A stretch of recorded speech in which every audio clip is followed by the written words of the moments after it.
At the dying end of 1943, the leaders of America, Britain, and the Soviet Union had met in Tehran, there to speak for their peoples, collectively to plan, collectively to devise the great three-front offensive of 1944. Where were the neighbors? Out of town? In my pajamas, I sat at my father's feet, in front of their squat, myopic television, the first in our neighborhood. On a screen the size of a salad plate, toy airplanes droned over quilted fields. Bouquets of jellyfish fell, parachutes abloom. Gray toy soldiers drifting together, drifting apart, the way families do. But I didn't know that yet. I was 6 or 7. The TV was an aquarium. Steely fish fell from the belly of a plane, then burst into flame when they hit bottom. A dollhouse surrendered a wall, the way such houses do. Furniture hung onto wallpaper for dear life. Down in the crumble of what had been a street, women tore brick from brick, filling a baby carriage. What was my young father, just a few years back from that war, looking for? The farm boy from Nebraska he'd been before he'd seen to chow? Next door, my brother and sister fought the battle of bedtime, bath by bath. Next door in the living room, a two-toned cowboy lay where he fell, too bow-legged to stand. Where was his horse? And the Indian who'd come apart at the waist, where were his legs to be found? A fireman, licorice red from helmet to boot, a coil of white rope slung over his arm like a mint lightsaber, tried to help.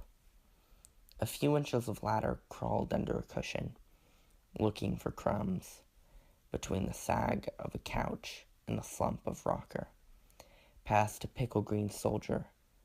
A plastic foxhole, cocoa brown, dug itself into the rug of no man's land and waited to trip my mother. Am I the oldest one here?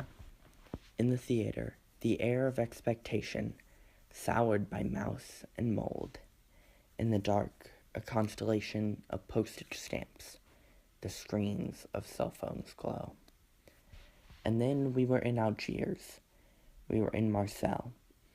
On foot, we fell in behind a ragged file of North African infantry, farther north than they'd ever been. We trudged straight into the arms of the enemy. Winter, 1944. Why did the French want to live in France? The youngest wondered while they hid, waiting capture by the cold. They relieved a dead German soldier of greatcoat and boots. Village by muddy village, they stole, shadow to shadow, trying to last until the Americans arrived. As if, just out of range of the lens, the open trucks of my father's unit would rumble over the rutted horizon. Good with a rifle, a far-sighted farm boy, made company clerk because he'd learned to type in high school. How young he would look, not half my age, and no one to tell him he'll survive those months in Europe. He'll be spared the Pacific by Hiroshima. 50 years from then, one evening, from the drawer where he kept the TV remote, next to his flint knapping tools, he'd take out a small, gray notebook and show his eldest daughter how in pencil, in tiny, hurried script, he kept the names of those who died around him.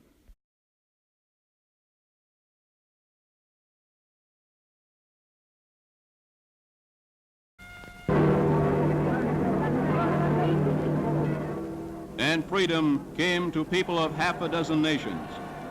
And with freedom, controversy and problems to be solved with their own free hands. Rome, June 5th, 1944.